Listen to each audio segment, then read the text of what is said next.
All right. That was fun. Knicks blown out, lose by 22 um, in Indianapolis um, on the second night of back to back. And I do think it's important to mention at the top, it was the second night of back to back. Different time zone. Somebody replied to one of my tweets earlier tonight, in which I was ragging on Fournier, which we're going to talk about Evan in a bit. But somebody mentioned like they all look a step slow tonight, or they all look tired tonight. And they played like a tired team. They look like a tired team. They played like a tired team.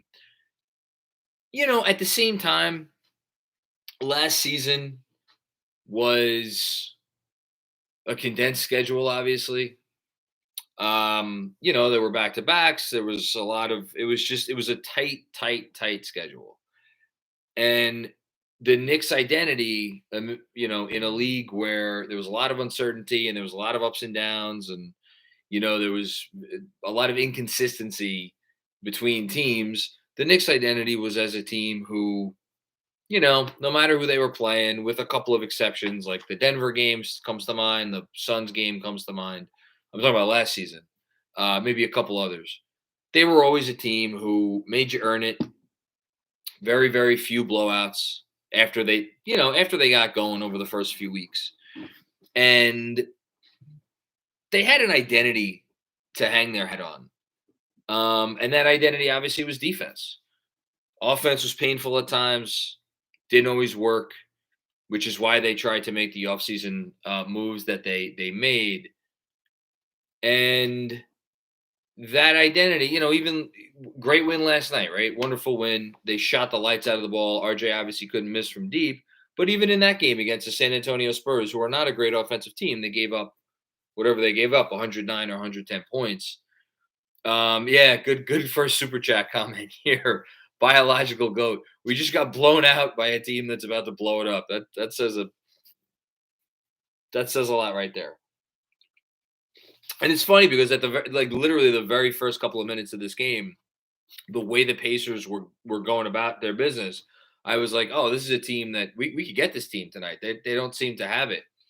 I'm talking about literally the first like 3 or 4 possessions, and then the rest of the game happened. But the Knicks had that identity, and no matter what happened, they were one of the 10 or 12 teams in the league that knew exactly what they were, and they were gonna give you a repeatable formula every night. And again, that identity is gone. They no longer have that defensive identity. We've seen signs of it this year. And tonight, again, if they had that identity still, you would have figured they probably wouldn't have won this game. It would have been a close game. And it wasn't a close game. It was a game that got away from them. And look, we could blame individual players. I thought Evan Fournier played arguably the worst game that any Knick has played this season. And it was on par with some of the more frustrating Elfrid Payton games of last season. That's how bad Evan Fournier was. Evan Fournier, again, Mitchell Robinson, a shell of what he was last night, in the first half at least, was not moving well. Some clips going around on Twitter just make it obvious. It's so in and out with him. I don't know if he was tired or what. Was not the same player. I thought RJ, for as nice an offensive game as RJ had, which we'll get to that too, I thought defensively he was not great. Oddly enough, I actually thought Randall didn't have a perfect game. He turned the ball over too much. He had a couple too many ISOs, maybe at not the best times. But I actually thought Randall, and he shot 6 for 18, which is not what you want. I actually thought his defense was okay.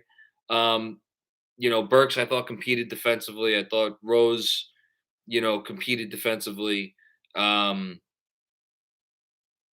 Quickly had a rough night defensively. Again, it wasn't just Fournier. But man, if there was an avatar for their issues in this game, And I don't know how else to say it. If there's an avatar for their issues this season, I think it's Evan Fournier because again, what are the changes? They took out Reggie Bullock and they put in Evan Fournier. And Reggie Bullock was a guy who was a very limited offensive player, and no team with Reggie Bullock as their starting two guard or starting three or whatever is ever going to win anything because he's just not that diverse of a player. But in sacrificing the defense for offense, has Fournier been a better offensive player than Reggie Bullock this year? Yeah, he actually has been. He had a terrible night tonight, but he's been fine offensively. Even tonight, he was 2 for 6 for 7 points. Could do worse. But in swapping out that move, and if you want to throw Kemba in here too, that's fine. Obviously, benching Kemba has not gotten them back that defensive identity. So for as much as we can sit here and blame Kemba for a lot of the issues or some of the issues, certainly not all on him either. What the moves they made, and maybe it's not just the moves they made. Can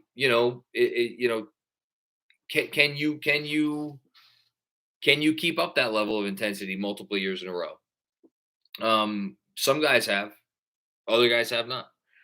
But whatever it is, I think they're still searching to get back that identity. I think that's where the lineup changes have come from. I wouldn't be surprised if there were more lineup changes on the way. Although with Fournier, his contract makes it touchy because I guarantee you the front office is planning, and I've said that on here multiple times.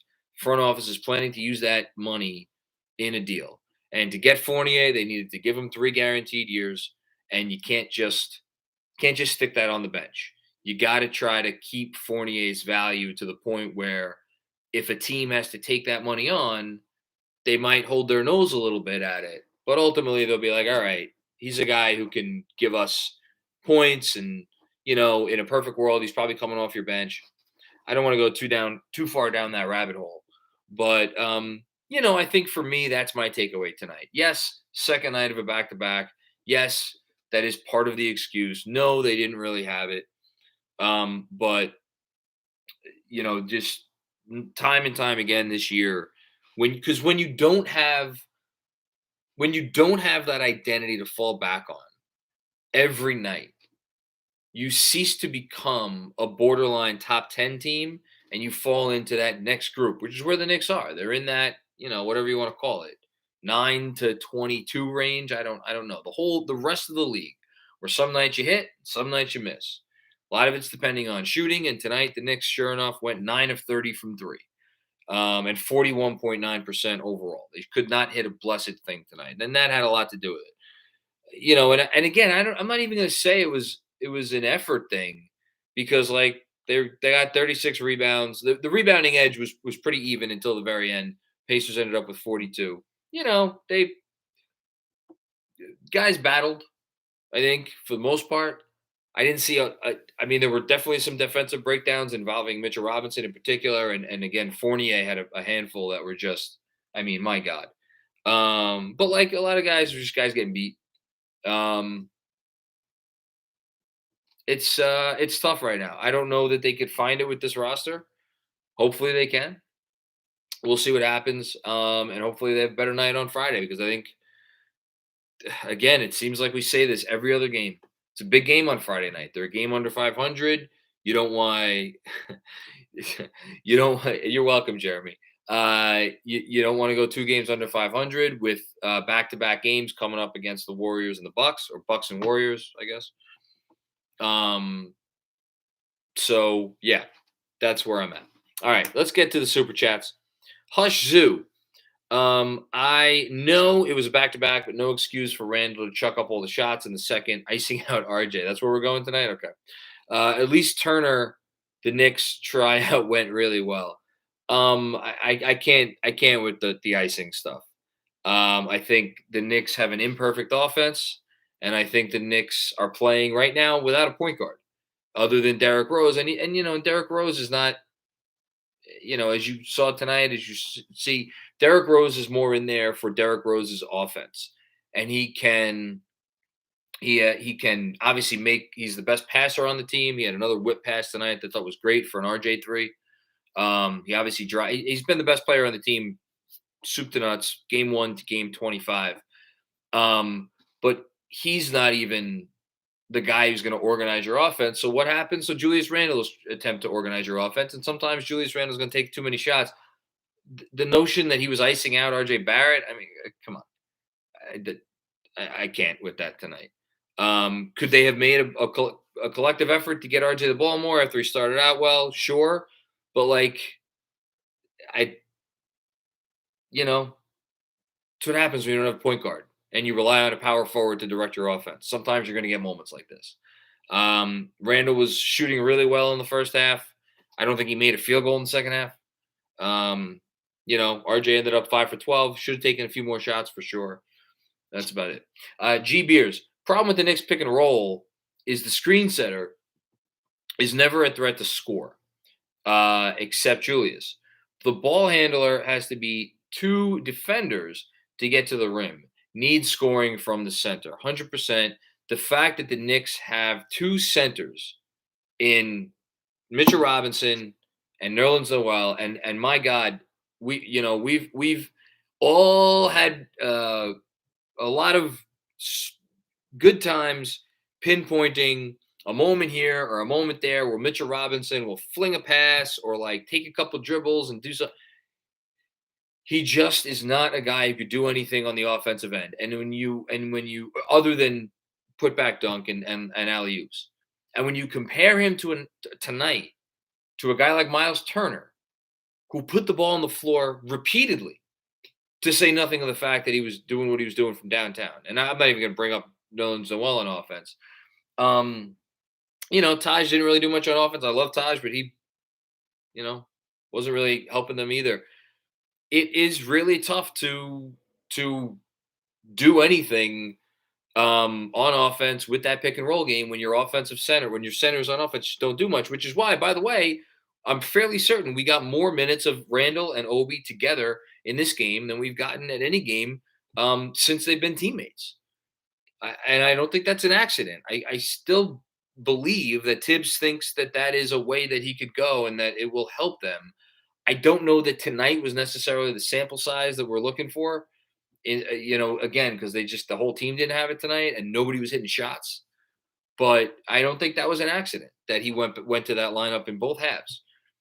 I think he's curious about it and intrigued by it. So, and again, it's not about necessarily getting a scoring center. It's about getting a center who just is not a complete zero. When he has the ball, like there was one moment they threw the ball to Mitch and he had 10, 12 feet away from the basket on the baseline. And he just like caught it. Nobody was anywhere near him. And he passed it. It's just, that's really tough. Lunas, MRI. Noel and Evan Fournier trying to compete for who has the worst contract. Also felt RJ deserved more touches. Obviously, he shot well, but I thought he made some great passes. Yeah, I agree that he deserved more touches. I agree it was a flaw in the offense tonight that he did not get more shots. But I push back against the notion that it was some kind of like intentional freezing out. Like I don't think we have any evidence that that's what happens. As for the contracts, look, Noel signed for 2 years and like essentially $18 million because his bonuses have at this point become unlikely. It's salary filler. He's a solid backup center in the NBA. Can you get those guys for cheaper than $9 million? Yes. Noel has also shown the ability to fill in as a starter. He's not right physically. Where his physical issues are and will they continue, I don't know. If he's right physically, he's kind of worth the money. As for Fournier, I mean, it's tough to say, but the contract is for as much as, again, and we're going to talk about this on this week's podcast with Jeremy Cohen. It is a useful contract. There's a reason they made the contract the way that it is, but he needs to play to a certain level to at least not make it. It's not like no contract that's for $17 or $18 million a year is going to be an albatross. Not the way guys are paid in the NBA today. If Andrew Wiggins could get moved at $30 million, and he's become a better player since he got moved, Evan Fournier could get moved at $17 million, especially when he's only got 2 years left after this one. That said, it is not certainly not a value contract. Delsky, potential, but Evan plays like a dead man. Yeah, it was his worst game of the year. It was his worst game I've ever seen him play, probably. But again, second night of back-to-back, why did it affect him more than everybody else? I mean, Chris Duarte absolutely ate his lunch, and it wasn't just that. It was him. His man shot. His guy was in the corner on one play in the first half, and he went over to help middle, and then the ball kicked out to the corner, and the guy shot it and made it. I forget who it was, and he looked around with his hands up like, who was supposed to cover? You were supposed to cover, you fucking asshole.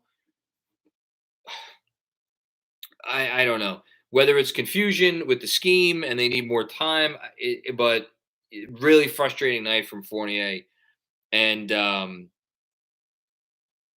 does not seem like a guy he's a winning player.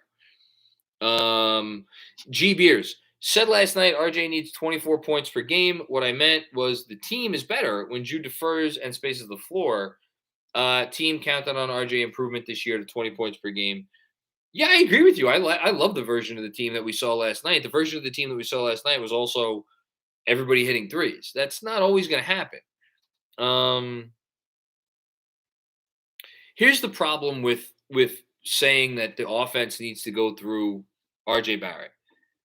And we saw it again tonight. He was 3 of 5 from deep, and he was 5 for 12 overall, which means he was 2 for 7 from 2-point range. He was 4 for 12 from 2-point range last night, which means over the last 2 games, he was 6 for 19 inside the arc. He had a couple of nice moves in both games. He had one really nice one tonight that sticks out. I think he had one other one that I'm vaguely remembering. RJ Barrett inside the arc is not a player that you can build your offense around in any way, shape, or form. It is great, and it is a boon for their offense that his three-point shot has come back. That is a necessary thing. He is someone that can attack closeouts. He is someone I still believe in him in transition, the one where Turner swatted his shit. Turner came from behind. I thought RJ did a good job manipulating Sabonis' coverage. I don't really put that on RJ, but he just still has too many drives where it's nothing doing, and he gets blocked or he misses or whatever, or he doesn't draw a foul. That will come. This is not being critical of RJ Barrett, long-term cornerstone piece for the Knicks. This is merely me just saying to say that the Knicks need to run their offense or like dictate their offense around getting RJ Barrett opportunities inside the arc. That I disagree with, because I think his best use right now is what we saw him over the course of basically all of last season. A floor spacer, get him out in transition when you can, get him on the move, get him in space, anything like that. And get him, and one more thing, get him matched up on smaller guards where you don't have a center also camped out in the paint ready to block him. We saw him take advantage of who was it? Brogdon, I think, was guarding him on one possession, and he took advantage of that. Get more of those switches. But that's not always so easy because RJ Barrett doesn't have the handle to force a defense to switch, and he still doesn't have the pull-up game to force a defense to switch. These are all things he needs to work on. And I'm not saying he can't get better at them. He will get better at them. But it's just not quite there right now. Jason M., what's going on, Jason? Not mad at the players except Fournier. They were exhausted. But Tibbs should have played McBride and Grimes. They had fresh legs. He's too stubborn. I agree with that comment tonight. I was very surprised, and I was shocked. I said at halftime, I predicted I thought we'd see Grimes. We didn't see Grimes until, obviously, garbage time. I would have liked to see that, specifically in place of Fournier. But again, he's got a locker room to worry about. He's got a front office that just invested a lot of money in this player to worry about. All of us would have loved to see Quentin Grimes check in for Fournier after 2-3 minutes of the second half or out of halftime, whatever. It's not always that simple, but I had the exact same thought as you. I thought if there was ever a night to go to those kids, it was tonight. WG, how much longer till the front office make some changes? This team doesn't even look like a play-in team right now. No energy, no closer. chemistry lacks. Again, I would caution, for as much as spoke about what I spoke about at the start, I would caution about making too many judgments off of this game. They are a team that is a game under 500. I know they're 11th in the East. It looks bad. They're, like the 20th best team in the league right now. They probably have about the 20th best talent in the league right now. Last year, they outkicked their coverage with the talent. This year, they're not doing so. The pieces are not greater than the whole is not greater than the sum of the parts. But I think in terms of making changes, they were never winning anything this year. For anybody who thought that Kemba Walker and Evan Fournier were going to magically turn them into a threat to make a conference finals or something, I'm sorry, but that was never going to happen. This front office, I believe, is patient and has always had its eyes on the bigger prize, which is why they signed the contracts. The contracts they signed, yes, they thought it would help the continuity and bring back a lot of the good vibes and the good juju from last season, which has gone by the wayside a little bit, and that is certainly an issue. But it's more about the types of contracts they sign and the money and how those deals can function in larger trades. But they will not panic. They are not going to make trades this season to win, 5 more games or something, unless they really think that it'll help them potentially long term. Which I think Turner, they think could be a piece long term. And I think they're going to make a play for Turner. But in terms of mortgaging off pieces or going crazy or being irresponsible, I don't think they're going to do that. Nick G. Don't know if I can take another 2 years of Fournier. He's useless when he's not scoring. Completely agree with that. He is maddening in how little he offers you when he is not scoring. Absolutely maddening.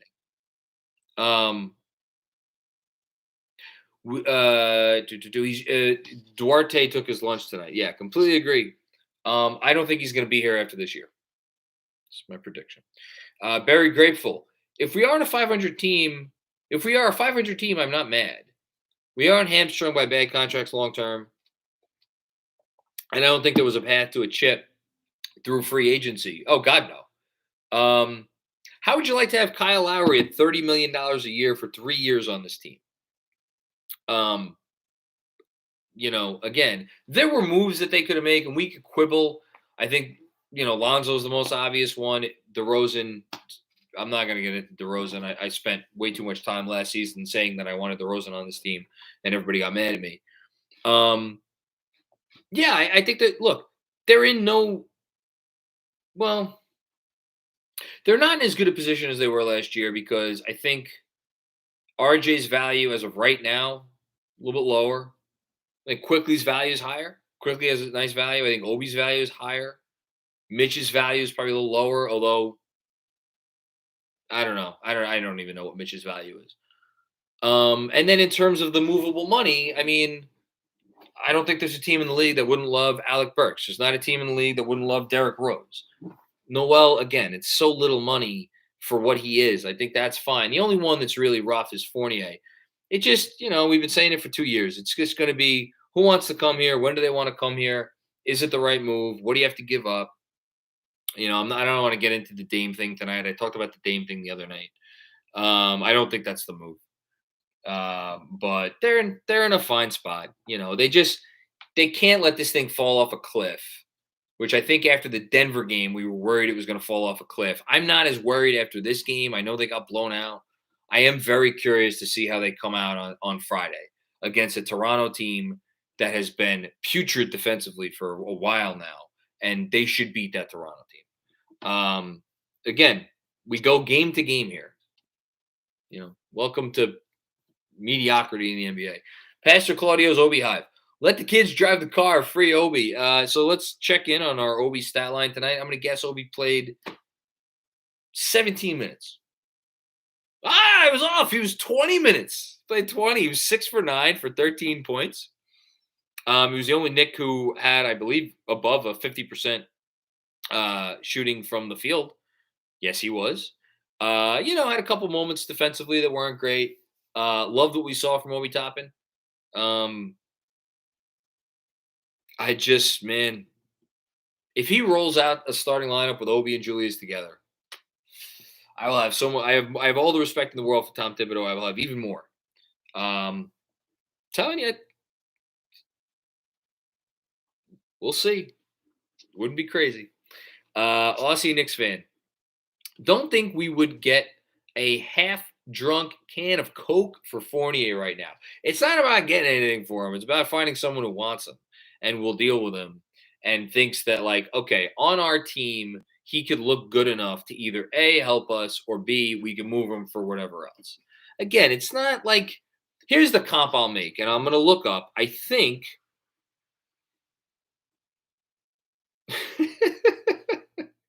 I'm not reading that, Andrew. I think Torian Prince makes $14 million. Does that sound about right? 12 and a half. Torian Prince signed a 2-year, $25 million extension. And before that, I think that was his rookie extension. He's been moved, a few times. That's a $13 million a year player. Like, there aren't a lot of salaries in that range. I really don't think they're going to have that much trouble moving the Fournier contract if and when the time comes. I think it'll come. You look at the deals that get moved in this league. And again, teams, the good news is that contracts are so short and free agency is dead this year anyway. So really, you're kind of only talking about that like last year. Teams want the picks or the young player. They'll deal with the salary. I'm not as worried. What do you hope they move him for? Big response next game, please. What do I hope they move him for? I'm not dying to move Fournier right now. Just let him come stay here and play better. That's what Evan Fournier needs to do. Kevin Danishevsky, mad at Tibbs for not playing Grimes till the end. Obi Burks brought energy. Nobody else really did. I thought Rose brought it on the defensive end a little bit from what I could tell. And quickly he was trying. He was just getting beat. Start IQ over Fournier, though. IQ didn't play well tonight. He plays well, but he doesn't shoot well, unlike everybody else. Yeah, I think quickly he did hit a 3 towards the end there. Did I lose my box score? I think I lost my box score.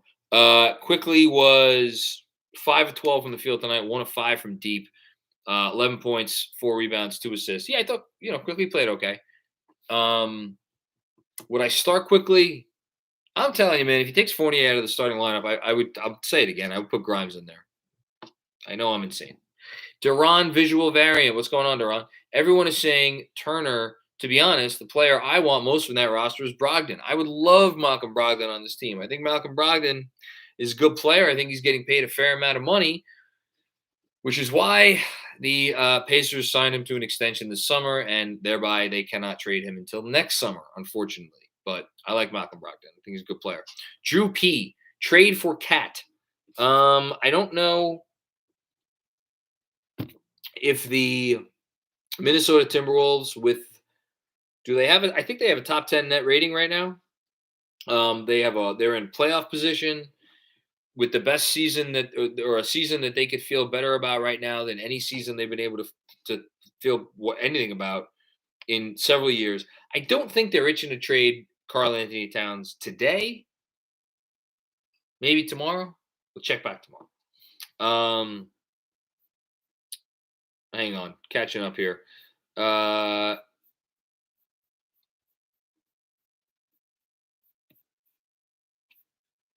Oh, Jesus. Okay.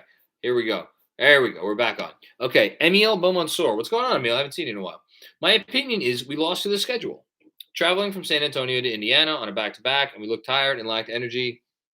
Yeah, it's a fair comment. But again, they found an extra gear last year a lot. Didn't find it tonight. Sean Ford. Lonzo was the move. Great passer, shooter, length, size, hustle on D. You didn't mention it. Doesn't need the ball to be successful. I know his 3-point shot has been a little up and down this year. Hit a dagger against the Nets. Missed a bunch of big shots against the Knicks last time. Almost cost them. It didn't. Would have been great fit.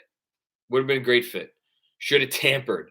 I don't buy that 3-year, $54 million of Fournier is appealing in a trade. It's not appealing in a trade. It's not appealing. If I implied that it is appealing in a trade, I misspoke. I think they can move the money if they need to.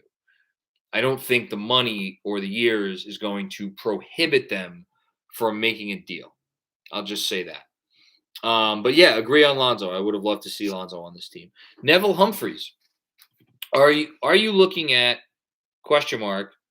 Obi and Julius combination is always out if separation. Why not play Obi the 3.5 minutes of the game? He needs minutes. Why not play Obi the 3.5 minutes? So you want Tibbs to play Obi a little bit at the 3 with Randall, I think is what you're saying. I have a little bit more confidence in Randall and Obi together at the 4-5 than I do with them at the 3-4. I don't think collectively with the way that, especially with the way the centers on this team are moving right now, I don't love any lineup that includes one of our centers and Randall and Obi against a team against really any perimeter decent team in the NBA. I have more faith with them at the 4-5. I know they didn't have it tonight, but on nights where we've seen their perimeter defenders really get into guys and wreak havoc and the whole thing, I think that combo can work. Dom Cappuccini, what's going on, Dom? I was concerned about deja vu Denver with 2 minutes left in the first. Allen and Wally are calling out Evan on D as the main leak. I don't disagree. RJ and Mitch were completely outplayed as well. More Mitch for me than RJ, but as I said at the beginning, I didn't think RJ was good on defense. 3 out of the last 4 games makes me view play-in as a tough if. I mean, look, they're 11th place in the East. They're a game back of 3 teams, Atlanta, Boston, and Charlotte. They're a full game and a half back of Cleveland, and they are a full 2 games back of Miami, Philadelphia, and Washington. Miami is making the playoffs. Philadelphia, I believe, is making the playoffs. Atlanta and Boston, at the very least, are making the play-in. I think they have a good shot at the playoffs.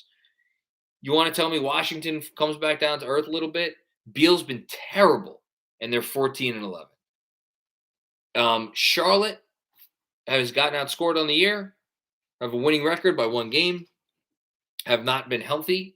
I like this Hornets team. I think this Hornets team is going to be fine. I think they're going to be in it. So then what are you talking about? You're talking about Cleveland. And again, I'm not saying the Knicks can't make a run and get into higher play-in status. Hell, maybe they still have a run at a 6 seed or something in them. I think it's going to be tough. I don't think I know Indiana was allegedly going to tank. It didn't look like a tanking team tonight. Toronto, they'll fight. They'll be around. But, man, I think Cleveland's damn good. Cleveland, to me, has been one of the best 10 teams in the league. I actually think you got a better chance of, Washington falling out of it. And right now, they're 6th. Right now, if you were a betting man and you were wise with your money, you would have to bet that the Knicks are not going to make the play-in. I would love for this clip to come back and bite me in the ass in a month or 2 months or 3 months when they are whatever games over 500. But if we're just keeping it real right now, if you were to place a wager on whether the Knicks make the play-in or not, I think you would have to wager no. And that is not because they are a terrible team or even a bad team. It's because they play in an Eastern Conference where everybody's really good. If they were in the West, potentially a different story. Where Portland, who has been fucking god-awful, right now is in the play-in. And Minnesota, who has been inconsistent, is in the play-in. Lakers are in the playoffs, and they have not been great.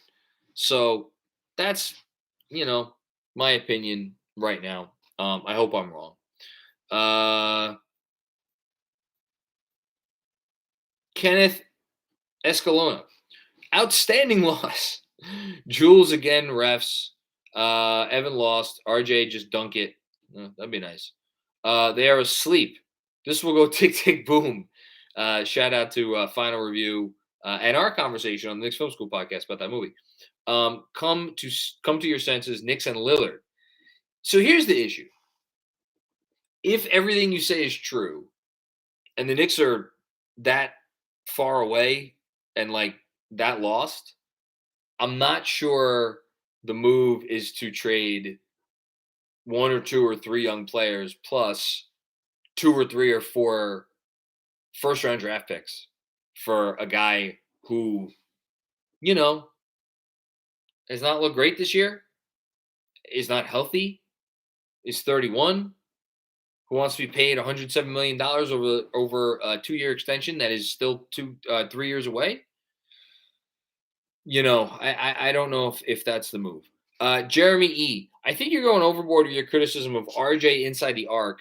Go look at his numbers over his prior 3 games inside the arc, 64.7%. So I agree he's been better at times inside the arc. I am picking on him for the last 2 games, but like even 64.7% inside the arc is good. How many of those baskets came in transition? That's what I would ask you. Because if you take away the transition buckets, and you kind of have to parse this stuff out, there's no easy, really way to do this. If you take away RJ's transition buckets, and I know this goes for a lot of other players who have very nice numbers around the arc, inside the arc. Like, they get transition buckets too. RJ Barrett's gotten out in transition a ton this year. I think I looked it up 2 days ago. He was 7th in transition made baskets this year. I don't see a player who has been really good inside the arc over the last 15, 16, 17 games.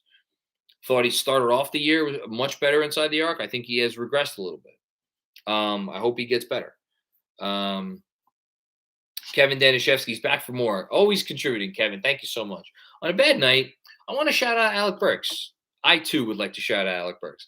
Every night he brings it, even if I'm mad at Tibbs for where he puts him in, starting the 4th over Grimes. I can't ever get mad at the way he plays. Yes, good for you who wanted him benched for Grimes to shout out Alec Burks. Alec Burks has been very good for the Knicks this year. Leader of the Knicks Film School newsletter star standings, by the way. I got you, Jeremy, prior to yesterday's game. Thank you for clarifying. Kevin Danishevsky back for more. Unlike Evan Fournier, not like everybody else.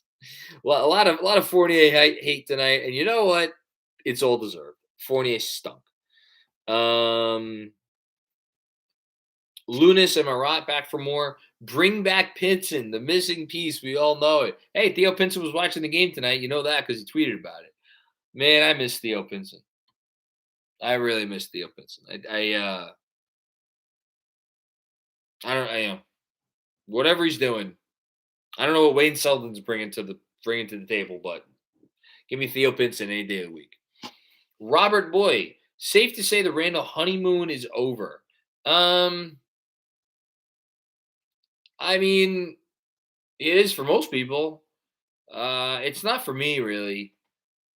I've been frustrated with his inconsistency this year, and I've tried to call him out on that. But I don't know. I don't take lightly what he did last year. I've said this before. He made an All-NBA team, made an All-NBA second team. I know I keep saying it, and I know it's probably falling on deaf ears at this point, but like when you make an All-NBA second team and you finish 8th in MVP for a franchise that has had exactly one guy do those things over the last 25 years, and his name's Carmelo Anthony, and everybody loves him, and look past a lot of shit because he was Melo. Julius doesn't seem to get the same benefit of the doubt. And I think Julius's issues are a lot of the same issues that Melo had. And Melo was an incredibly frustrating player, and Julius is still a frustrating player. I don't know what to do with Julius. He's been here for almost 2.5 years. A year and a half of that has been not great. So what do you do? I still believe in him, and look forward to him continuing to try to figure it out. But maybe I'll have egg on my face. We'll see. Two more. Dan Hidalgo. At what point does Tibbs have to swallow his pride and just give the guys who are playing the best the most minutes in open competition? I mean, I think he kind of did that already. With Burks and Walker. Could he do it more? Absolutely. But again, he has to worry. Man, the Fournier contract thing is I keep coming back to it. To stick him on the bench, because then you still got to play him, and you got to worry about how he looks with the bench. Which I don't know. Manny Ortiz, Claudio, you should tell John to talk about that Obi dunk for a little positivity. I'll finish with the Obi dunk. Chad Cohen, do you think we could send Evan to Montreal while in Canada? Not a bad idea. I am not cruel, so at least he can be with people who speak his language. All right, let's finish on a high note. The Obi dunk was one of the coolest things I have seen in a basketball game that was not a dunk contest. I still can't believe he did that. I can't believe he had the balls to do it, and I can't believe he pulled it off, and I can't believe it happened. That kid is special, a special athlete. The last thing I'll say, I'll end on this note. I'll throw a bone to all the people who want to send Randall out of town already. And this is not going to be a shot at Randall, although it'll probably come off as such. A couple weeks ago on the podcast, Jeremy brought up what the Clippers did with Blake Griffin, who was, as important as any Clipper player ever. It's either him or Chris Paul, right? And they did the whole retirement jersey ceremony to get him to resign, gave him, a max contract, the whole thing. It was lauded, started out the year, played pretty well, and then just shipped his ass out of town. And, they did what they did afterwards with Kawhi and Paul George. It's just, I do, when I watch this team, wonder if they just completely rejiggered everything. And, just what it would look like. What it would look like without Randall on it. I do wonder that. And for anybody who is like, wondering why I come to his defense so much. I come to his defense so much because I think he's earned it. But at the same time, I'd be lying if I sat here and I was like, oh, I don't think about what this team would look like without Randall on it. I think about it all the time. I think about it, especially when I look at the on-off numbers. At the same time, if they did that, they would not have a go-to player, a guy who could draw attention. And as I've said repeatedly, he's the only guy that draws attention. I think it would probably. I think moving him out and giving Obi all his minutes would be like a stealth tanking move. But I'm also curious to see what it would look like. I think they'd play with a lot of energy and it'd be interesting and fun. That's all. That's all. I just wanted to at least acknowledge that I'm curious. And I haven't been able to stop thinking about that since Jeremy brought it up on the pod. But I don't think Julius Randle's going anywhere, and that's probably for the best. Okay, that's it. I will see everybody on Friday night, hopefully after a win. Certainly, hopefully after a better performance. And until then, everybody enjoy the rest of their week. Peace out.